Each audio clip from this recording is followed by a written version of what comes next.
The junior analyst, Vixnera, trembled as 17 pairs of eyes turned toward her.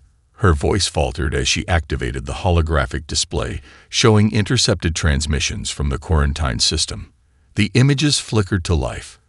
Primitive spacecraft engaging in combat maneuvers that defied conventional tactical algorithms. These humans, she continued, gaining confidence as Admiral Zextalos nodded encouragingly, have developed warfare strategies based on unpredictability rather than optimal efficiency. They intentionally introduce chaos into battle scenarios. The Jori representative hissed in disgust, membranous fins flaring. We banned contact with Earth for good reason. They nearly destroy their own planet multiple times. Their history is written in the blood of their own kind. Admiral Zextalos rose slowly, his commanding presence silencing the chamber. And yet they survived. They unified. They reached their neighboring planets without our guidance. He gestured toward the display showing the advancing Vesperi swarm. While we debated optimal responses, another defense line has fallen. 12 billion citizens evacuated. 3 worlds lost. Our perfect, logical strategies are failing against an enemy that fights like humans, Vixnera finished softly. The High Council chamber erupted into arguments, voices overlapping as ancient species with millennia of carefully cultivated diplomacy abandoned decorum. The collective mind of Altair transmitted waves of fear-colored thoughts that pulsed through the telepathic receivers. The crystalline quartz consciousness chimed discordantly. First speaker Lorm Elda raised her 4 arms, the traditional gesture for emergency protocols. The Vesperi adapt to our tactics within 3 engagements. They anticipate our responses before we execute them. We need something they cannot predict. So we replace one threat with another. The Jori representative's scales flushed crimson. Humans are evolutionary warriors. Their bodies still carry adrenaline responses from when they hunted on grasslands. Their brains developed to outthink predators and prey alike. Admiral Zextalos manipulated the holographic display, showing the projected path of the Vesperi advance. Earth lies directly in their path. In approximately 18 standard cycles, the Vesperi will reach their system. We've observed their defensive capabilities. His voice lowered. They cannot withstand a full Vesperi incursion. The chamber fell silent as implications settled over the assembled representatives. Vixnera spoke again, her analytical mind racing ahead of protocol. If we approach them now, offer technology exchange, we gain warriors who think fundamentally differently than we do. If we wait, she didn't need to finish. First speaker Lorm Elda's secondary eyes blinked in rapid succession, a sign of intense calculation. The dimensional accords that founded our confederation were created to prevent exactly this scenario, introducing potentially aggressive species into galactic society before cultural integration. We have no time for cultural integration, Admiral Zextalos countered, fatigue evident in his voice. The Vesperi give us no time. The quartz consciousness chimed a single, perfect note that translated across all communication channels. Probability of Confederation survival under current strategy, 18.3%. Insufficient. First speaker Lorm Elda's expression hardened as she came to a decision. We will send a diplomatic mission to Earth immediately. Admiral Zextalos will oversee military considerations. Dr. Salianexis will handle first contact protocols. As the council adjourned, Admiral Zextalos approached Vixnera. You've studied human military history extensively. What aren't you telling the council? Vixnera hesitated, then activated a private display showing historical human conflicts. Humans don't just fight differently, Admiral. They excel when facing impossible odds. Every major advancement in their military technology came when they were outmatched and desperate. She highlighted data points across centuries of human warfare. We're about to hand them technology beyond their current development, but their innovation curve suggests they'll understand and improve upon it rapidly. Are you suggesting this is a mistake? The Admiral asked quietly. No, Vixnera replied. eyes fixed on the display of Earth's most advanced warship. I'm suggesting we've waited too long. The Vesperi aren't just an existential threat to humans. They're an opportunity for humanity to do what they do best: adapt, overcome, and change the rules of engagement. The question isn't whether humans will help us win this war. She looked up at the Admiral, her expression grave. The question is whether the Confederation will still be the same after they do. Captain Maya Ortega stood perfectly still as the alien delegation toured the bridge of UEA's_Defiance_. Their movements were fluid yet precise, betraying evolutionary paths far removed from Earth's. Dr. Celia Nexus's translucent skin rippled with subtle color changes as she processed information, a biological display that human scientists were already itching to study. Your propulsion systems are innovative, Dr. Nexus said, her translator converting complex harmonic tones into English. Particularly your use of calculated gravitic slingshots during combat maneuvers. Ortega nodded, maintaining the diplomatic poise that had earned her this command. At 38, she'd seen humanity unite after the resource wars, her own parents' casualties of that final global conflict. We work with what we have. Earth's United Fleet is barely 20 years old. The insectoid representative, Kiziktil, chittered something the translator struggled with. Dr. Nexus's skin flushed with embarrassment. He says your species accomplished in decades what took others millennia.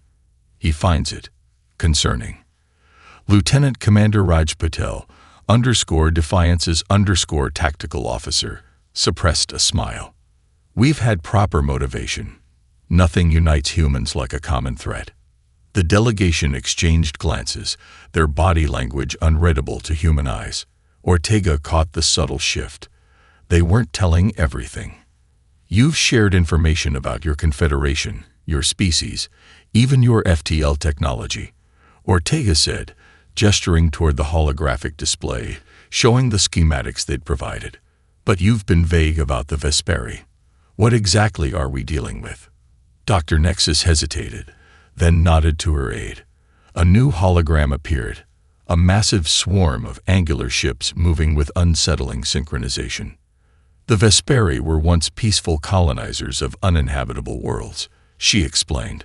Something changed 2 standard years ago. They became aggressive, coordinated beyond their known capabilities. Their tactics evolved rapidly, adapting to our hive mind, interrupted Dr. Elena Chen, _Defiance's_xenobiologist. You're describing a hive consciousness that can learn collectively. She studied the formation patterns. Except natural hive species don't typically display this kind of military precision without some form of. She trailed off, eyes widening at the implications. Ortega turned to Dr. Nexus, whose skin had darkened to a troubled purple. There's more you're not telling us. The alien scientist's secondary breathing vents fluttered, a sign of distress, according to the cultural briefing.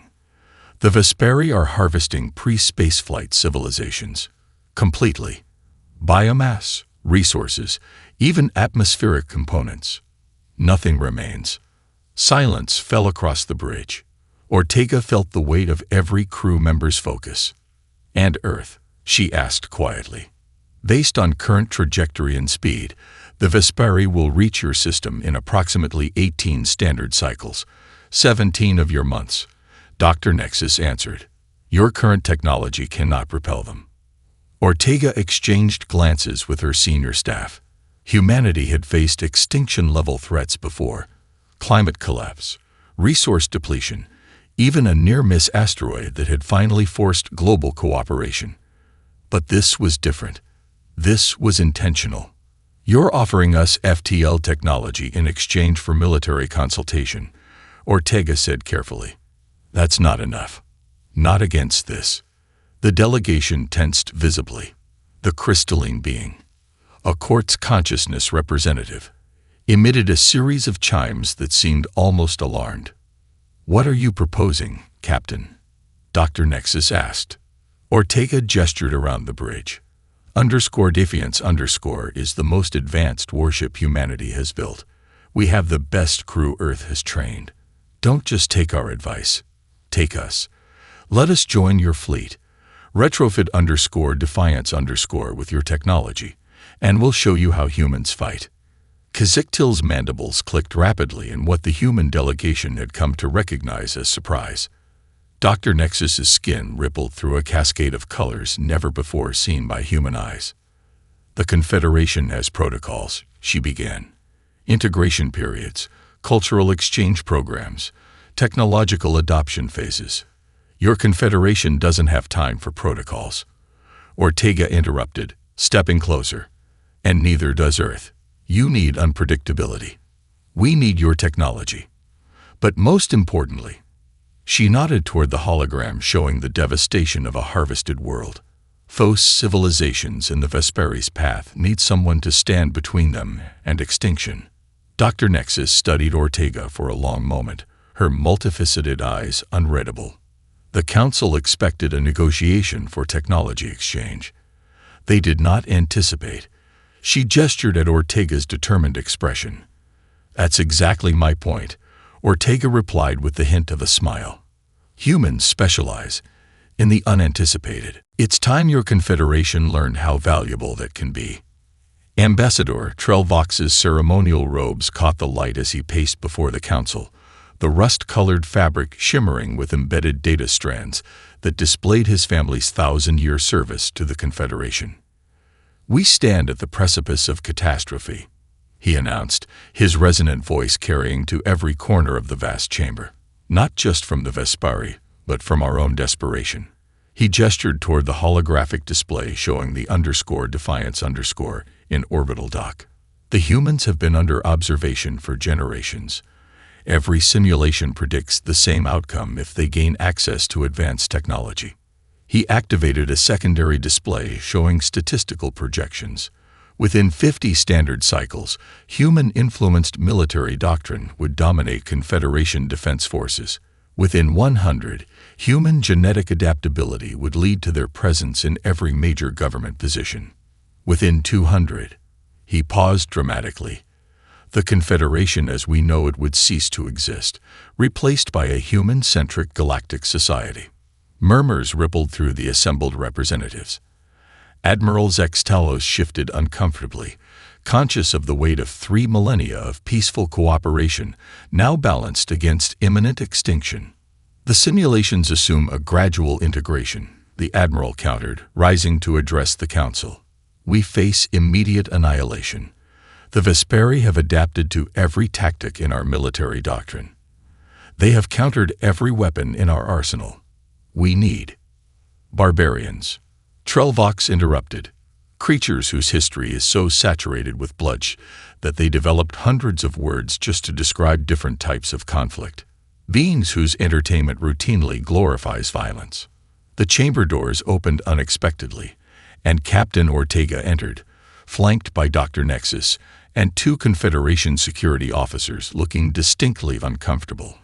Ortega wore her formal dress uniform, the deep blue fabric adorned only with essential rank insignia, austere compared to the elaborate indicators of status worn by Confederation officials. The human was to remain in the diplomatic quarters. Trelvox said sharply. I invited her. Admiral Zex Talos replied. If we're to discuss humanity's role in this conflict, perhaps we should hear from them directly.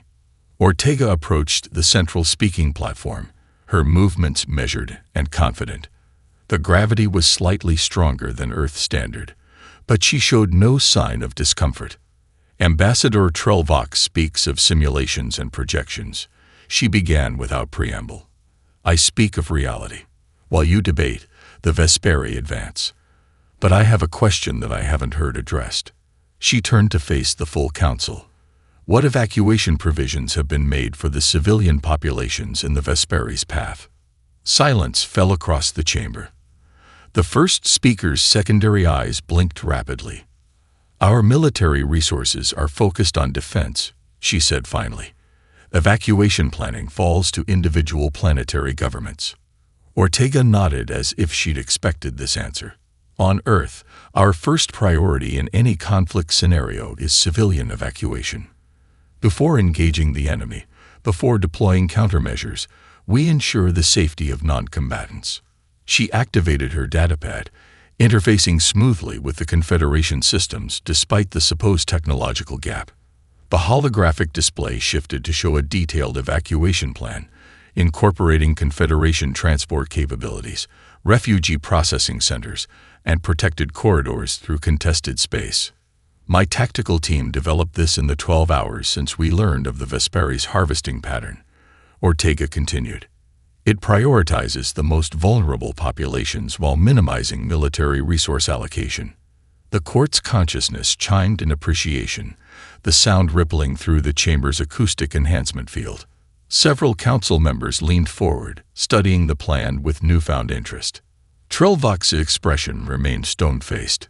An impressive diversion, Captain, but it does not address the fundamental concern: humanity's historical propensity for domination.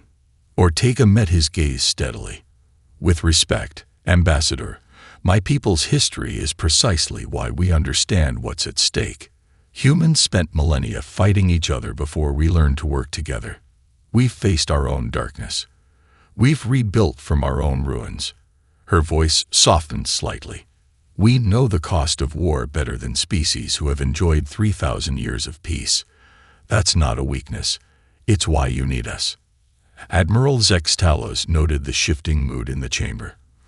For the first time since the Vesperi crisis began, he felt something that had been absent from Confederation planning: hope. The question isn't whether humans will change the Confederation, Ortega concluded. We will. The question is whether there will be a Confederation left to change if you continue fighting this war with outdated assumptions against an enemy that has already adapted to them. Chief Engineer Mikhail Sokolov wiped sweat from his brow as he studied the pulsing crystalline matrix the Confederation engineers had installed in _Defiance's engine room. The ship's original fusion drives remained, but they now fed into systems he was still struggling to comprehend. It's beautiful, he muttered, but it makes no logical sense. The Xindi engineer, a tall, willowy being with 6-fingered hands, tilted her head. The quantum displacement field follows standard mathematical principles established 3,000 years ago. Standard for you, Sokolov replied, running diagnostic routines on his tablet. But you've separated the intake manifolds from the resonance chamber by 17 meters. The energy loss must be enormous. Energy efficiency was optimized according to Confederation safety protocols, she answered, gesturing to the glowing conduits. The spatial separation prevents cascade feedback in case of containment failure. Sokolov snorted. So you sacrifice 40% efficiency for a safety margin against a failure that happens, what, once in a century? Once in approximately 2,783 standard years, the Xindi corrected. The Russian engineer shook his head and called across the engine room. Rodriguez, bring me the neural interface prototypes. Lieutenant Rodriguez approached carrying a case of devices that looked remarkably like modified medical scanners. The Xindi engineer's compound eyes widened. These are medical devices. They cannot possibly interface with propulsion systems. Sokolov grinned. Watch and learn. He attached the modified scanners to key junctions in the crystalline matrix, then activated his tablet. The devices hummed to life, their displays shifting from medical readouts to energy flow patterns. We reprogrammed them last night, he explained. Your systems use crystal resonance for data transmission. Our medical scanners are designed to read neural electrical patterns. Different application, same basic principle. The Xindi's skin paled slightly. You modified complex medical technology overnight without proper authorization or testing protocols. We tested it, Rodriguez protested. It worked on the 4th try. Before the Xindi could respond, the engine room comm system activated. Engineering, this is Captain Ortega. Admiral Zex Talos has arrived for the progress inspection. Status report. Sokolov exchanged glances with Rodriguez. We're at approximately 60% integration, Captain. The Confederation's systems are methodical. Can we demonstrate the neural interface? Ortega asked, tension evident in her voice. The Xindi engineer stepped forward. "Captain, I must formally protest. These modifications violate 17 different safety protocols and—" "Can it work, Chief?" Ortega interrupted. Sokolov studied his diagnostics. "Yes, Captain. Limited functionality, but enough for a demonstration." "Make it happen." Ortega out. 3 decks above, Captain Ortega straightened her uniform as Admiral Zex Talos entered the bridge, his reptilian features impossible to read. The bridge itself was a study in contrasts. Human tactical stations with their utilitarian designs alongside elegant Confederation sensor arrays that seemed to float above their mountings. "Admiral," Ortega greeted him formally. "Welcome aboard _Defiance _." The Admiral surveyed the hybrid bridge with evident curiosity. "Your integration timeline was ambitious. I came to see if reality matched your projections." "We've had to improvise," Ortega admitted. "Confederation technology is designed with different priorities than ours."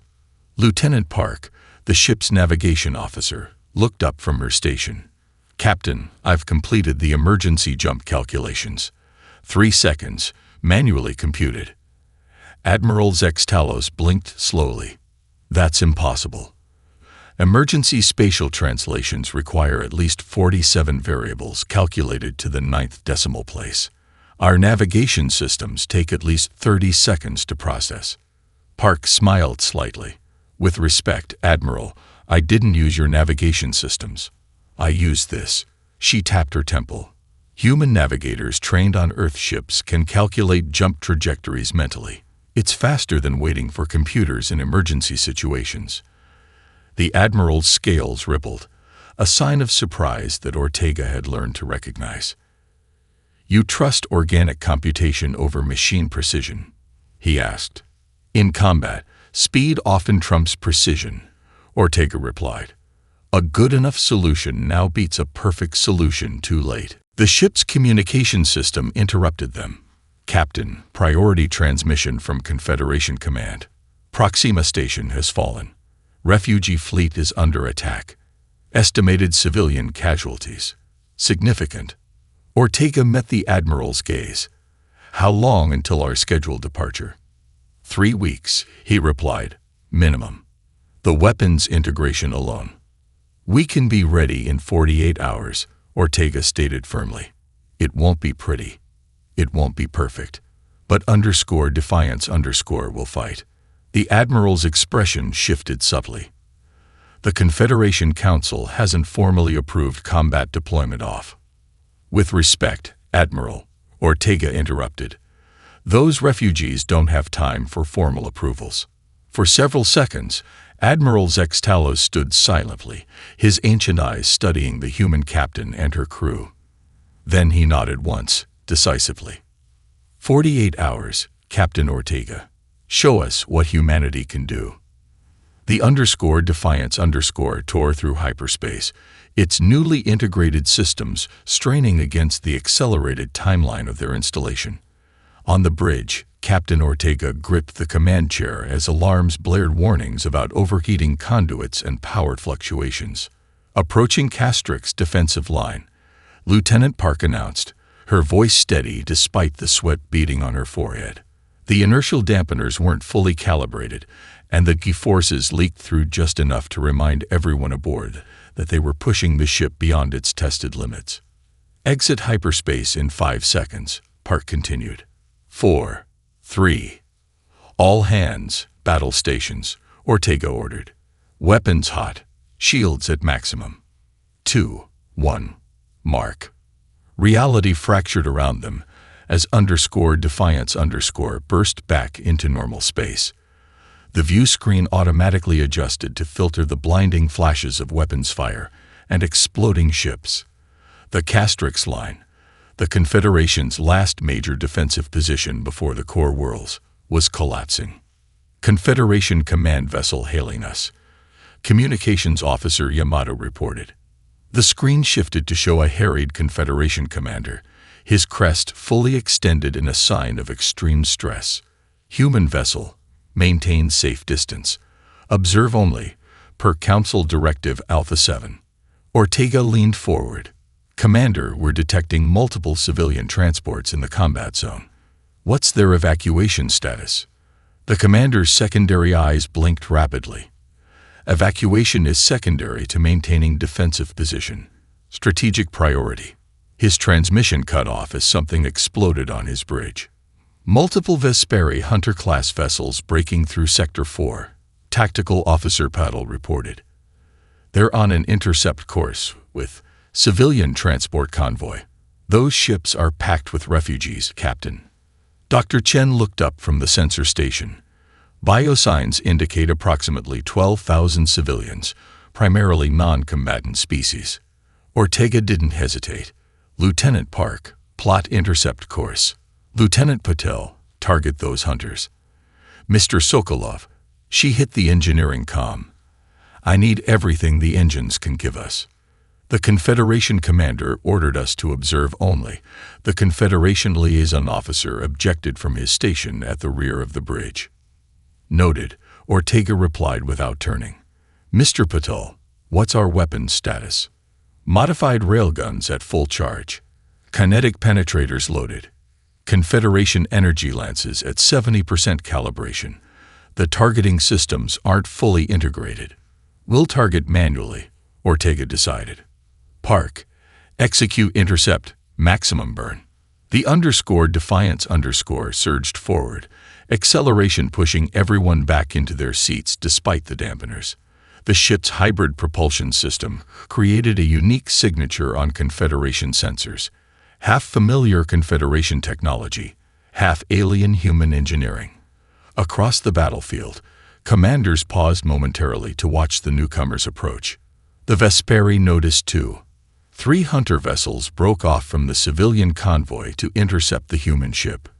They're adjusting to standard Confederation evasive pattern delta, Patel observed, studying their approach. They're expecting us to respond according to Confederation tactical doctrine. Ortega smiled tightly. Let's disappoint them. Initiate tactical pattern, Ortega 7.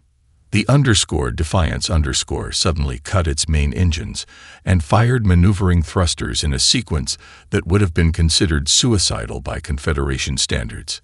The ship rotated 180 degrees while continuing its forward momentum, presenting its ventral weapons array to the oncoming Vesperi while appearing to retreat.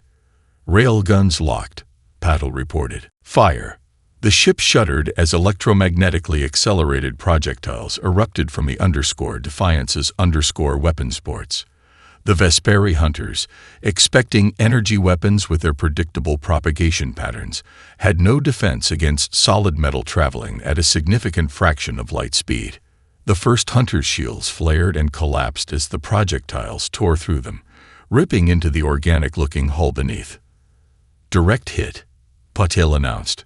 Target 1's reactor is destabilizing. The Vesperi vessel convulsed, strange lights pulsing along its hull before it exploded in a brilliant flash of energy. The other hunters are adjusting course, Park reported. They're confused. Their formation is breaking down. On the main view screen, the refugee transports were accelerating away from the battle, their engines straining for safety. They didn't expect that, Ortega said quietly. And that's exactly our advantage. Lieutenant Patel, prepare another volley. Different targeting pattern this time. Don't establish a predictable sequence. Throughout the Confederation fleet, commanders watched in stunned silence as the human vessel moved in ways their tactical simulations classified as non-viable.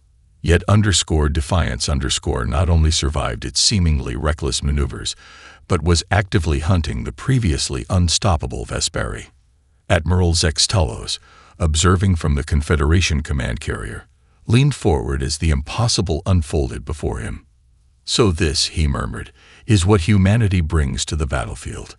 Dr. Amara Uchenna frowned at the holographic display showing Vesperi movement patterns. The xenobiologist had been analyzing combat footage since _Defiance's first engagement 3 weeks ago, searching for something that the Confederation's tactical analysts had missed. There, she said suddenly, freezing the display on a particular sequence. Look at the response time between the lead vessel and the supporting craft. Captain Ortega leaned over the science station, studying the frozen image. Around them, the _Defiance's bridge hummed with activity as repair crews addressed damage from their most recent skirmish. They respond too quickly, Ortega observed, almost as if they knew the orders before they were given. Dr. Uchenna finished. Exactly. The Confederation treats each Vesperi vessel as an individual unit following tactical algorithms, but that's fundamentally wrong. She manipulated the display, highlighting energy patterns between the ships. They're not communicating. They're connected. Lieutenant Commander Patel joined them, his uniform still singed from an electrical fire during the battle. Like a nervous system, each ship functioning as a limb of a larger organism. Precisely, Uchenna confirmed. The Confederation has been fighting them as though they were individual combatants making independent decisions, but they're appendages of a single entity. The implications dawned on Ortega immediately. So targeting their propulsion or weapon systems is like shooting at an enemy's fingers when we should be aiming for the brain. We need to find their command and control nodes, Patel said, already pulling up tactical displays. If we can identify which vessels function as neural clusters. The ship's comm system activated. Captain, Admiral Zextalos is requesting your presence at the fleet coordination briefing. Tell him I'm bringing my science team, Ortega replied, gathering her davad. We found something.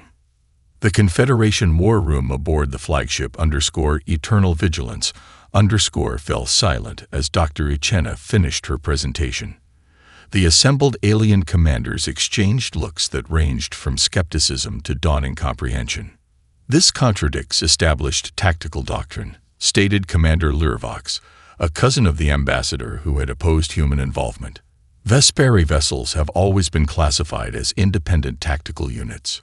With respect, Commander, Ortega replied, your established doctrine hasn't been working. The evidence supports Dr. Uchenna's analysis. Admiral Zextalos studied the neural mapping that the human scientists had created. You're suggesting we change our entire strategic approach based on a theory developed in 3 weeks. Humans specialize in rapid adaptation, Ortega said. It's how we survived on a planet where we weren't the strongest or fastest species. The Admiral's scales shifted color slightly. A sign Ortega had learned indicated deep thought. What do you propose? Lieutenant Commander Patel stepped forward. Psychological warfare. The Confederation translator struggled with the term, causing confusion among the assembled commanders. Explain, the Admiral requested. We don't just attack their ships, Patel clarified. We attack their perception, their ability to process information correctly. We create patterns that draw their attention, then break them unpredictably. We establish expectations, then violate them. A court's consciousness representative chimed in confusion. You wish to deceive the enemy. This is not honorable combat. Ortega suppressed her frustration. This isn't about honor. It's about survival. We need to disrupt their neural network, create confusion within their collective consciousness. How do you propose to implement this strategy? The Admiral asked. Patel activated a tactical projection. We've identified 3 vessels that appear to function as primary neural nodes. We target them specifically, not with direct attacks, but by isolating them from the collective. We create communication dead zones using modified electromagnetic pulses, then introduce conflicting information to different segments of their fleet. Several Confederation commanders began to object simultaneously, but were silenced when a battered Confederation cruiser, the _Unwavering Principle limped into visual range of the flagship, its hull scarred by Vesperi weapons. The Unwavering Principle was reported destroyed at the terrace engagement. A staff officer reported. Captain, the communications officer called. We're receiving a transmission from the Unwavering. Captain Kivalin is requesting permission to address the War Council. The main display activated to show a Confederation captain whose normal blue scales were ashen gray with exhaustion. Half his bridge crew appeared injured. We were surrounded, Captain Cavallan reported without preamble. Conventional tactics failed. We adapted the human approach, unpredictable maneuvers, targeting patterns that defied logical progression. It confused the Vesperi enough for us to escape. His voice lowered. My tactical officer studied _Defiance's _combat recordings. We would not have survived otherwise. Admiral Zex Talos looked from the damaged cruiser to Captain Ortega, his ancient eyes reflecting a new understanding. It appears, he said carefully, that the human element is already spreading through our fleet. Perhaps that is exactly what we need. Captain Ortega studied the massive biological structure on the holographic display. The Queen carrier pulsed with unnatural energy, its organic hull stretching nearly 20 kilometers from end to end. Around it, thousands of Vesperi vessels moved in perfect coordination, creating defensive patterns that shifted and adapted faster than any conventional attack could penetrate. The Confederation assault plan calls for a frontal attack with overwhelming numbers. Admiral Zex Talos explained. 300 capital ships concentrated on breaking through the defensive screen. Ortega shook her head. With respect, Admiral, that's exactly what they're expecting. It plays to their strengths. Collective response to a predictable threat. The command center aboard the Confederation flagship had become an uncomfortable fusion of tradition and innovation in the months since _Defiance had joined the fleet. Holographic displays now incorporated human-inspired tactical overlays. Confederation officers spoke in terms of deception patterns and psychological leverage, concepts that had been foreign to their strategic thinking before humanity's arrival. What alternative do you suggest? The Admiral asked, his voice betraying exhaustion after another failed attempt to break through the Vesperi defenses. Ortega activated her own tactical program, a precision strike team. Small, fast, and undetectable, while the main fleet engages the defensive screen. Drawing their collective attention, we infiltrate the Queen carrier itself. The room fell silent. Even among the increasingly adaptive Confederation commanders, the idea seemed incredible. Impossible, stated Commander Lurvox, who had gradually become less hostile to human tactics as the tide of battle slowly turned. The carrier's organic sensors would detect any approach. Not if we use a Vesperi shuttle, Ortega countered. We captured one mostly intact during the Praxis engagement. Engineer Sokolov believes we can reactivate it and mask our life signs enough to approach undetected. Admiral Zex Talos' scales shifted to a deep, contemplative blue.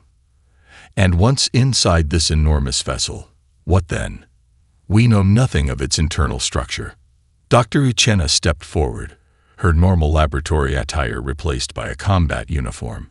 Based on our analysis of smaller Vesperi vessels, we believe the Queen maintains control through some form of psychic network. The structure would need a central chamber, a node where this control is focused and amplified. If we can disrupt that node, Ortega continued, the entire Vesperi collective could be thrown into disarray. The Admiral's ancient eyes studied Ortega carefully. This plan places you at extraordinary risk, Captain. The entire galaxy is at risk, Admiral, she replied simply. After a moment's consideration, Admiral Zex Talos nodded. I will present your plan to the Council immediately. With respect, Ortega said, we don't have time for Council approval. Every day we delay, more worlds fall. I'm volunteering _Defiance and a joint species team for this mission. The Admiral's scales rippled with surprise. You would proceed without authorization. I would proceed with your authorization, Ortega clarified. As fleet commander, you have operational discretion while the main assault force engages the enemy. A subtle change came over the Admiral's ancient face, something that might have been amusement on a human. You've studied our command protocols thoroughly, Captain. Know your allies as well as your enemies, she quoted with a slight smile. The Admiral turned to his staff. Prepare the fleet for full engagement with the Vesperi defensive screen. Maximum distribution of forces to draw their attention across multiple vectors. He looked back to Ortega. "You have 12 hours to prepare your team, Captain." As the command center erupted into activity, Ortega gathered her core team. Lieutenant Commander Patol would coordinate the diversionary fleet action from _Defiance_, while Ortega herself led the infiltration team. Dr. Uchena would analyze the Queen carrier's biological systems. Engineer Sokolov had already begun modifications to the captured Vesperi shuttle. "We'll need Confederation specialists as well," Ortega told the Admiral, "particularly those with experience in psychic phenomena." "I have several in mind," he replied, "including myself." Ortega blinked in surprise. "Admiral, I was a field operative before becoming a fleet commander," he revealed, "and I have some sensitivity to psychic emanations." Besides, his scales shifted to a determined orange. "If we're making history today, I intend to witness it firsthand." The Grand Assembly Hall of Earth had never hosted beings from beyond the solar system until today. Sunlight streamed through the vast crystal dome, illuminating representatives of 17 alien species seated alongside human delegates from every nation. The atmosphere was solemn yet vibrant with possibility. Captain Maya Ortega, now Admiral Ortega, stood at the ceremonial center, still moving with the careful deliberation of someone recovering from severe injuries. Her uniform bore new insignia. The combined emblem of Earth and the Confederation merged into a single symbol. 3 months ago, she began, her voice carrying clearly through the hall. Humanity was unknown to the galactic community. Today, we gather as allies who have faced extinction together and emerged transformed. In the front row, Admiral Zex Talos watched with evident pride, his scales now bearing permanent markings, scars from the Queen carrier mission that told a story no Confederation officer had worn in 3 millennia. Beside him sat Dr. Uchena, her arm in a regenerative cast, and Engineer Sokolov, whose cybernetic replacement for his lost arm incorporated both human and Confederation technology. "The Vesperi threat has been neutralized," Ortega continued, "but not in the way any of us expected. What we discovered inside the Queen carrier changed our understanding not just of this conflict, but of our place in the cosmos." Holographic displays activated, showing the strange dimensional rift they had discovered at the heart of the Queen carrier, the source of the parasitic entities that had corrupted the once peaceful Vesperi hive mind. The entities from the dimensional void sought conquest through control. They found in the collective consciousness of the Vesperi a perfect vehicle, a unified mind they could dominate and weaponize. Ortega's expression softened. What they didn't anticipate was that consciousness, whether individual or collective, inevitably strives for freedom. The display shifted to show the current state of the former Queen carrier. No longer a weapon of war, it had been transformed into a joint research station where humans worked alongside Confederation scientists and the newly liberated Vesperi to understand the dimensional threat and prepare for its possible return. First Speaker Lorm Eldar rose from her seat, her 4 arms extending in the formal gesture of covenant. "Today, we officially welcome humanity to the Galactic Confederation, not as junior partners requiring guidance, but as equals bringing vital perspective to our ancient institutions." A murmur ran through the assembled delegates. This was unprecedented. New species typically underwent centuries of cultural integration before receiving equal status. "The human concept of diversity as strength has proven itself," the first speaker continued. "For too long, the Confederation evolved toward uniformity of thought and action. We achieved perfect harmony, but lost the capacity for adaptation that humanity exemplifies." Ambassador Trulvox, once the most vocal opponent of human involvement, rose next. His ceremonial robes now incorporated elements of human design, practical modifications to the traditional garments. "My simulations predicted that human influence would fundamentally change the Confederation," he acknowledged. "I did not anticipate that this change would be our salvation. The dimensional entities exploited our predictability, our perfect logical patterns. Humanity's chaotic approach proved to be the variable they could not account for." Admiral Zextalos approached the center of the hall, moving with the careful gait of someone still healing from profound injuries.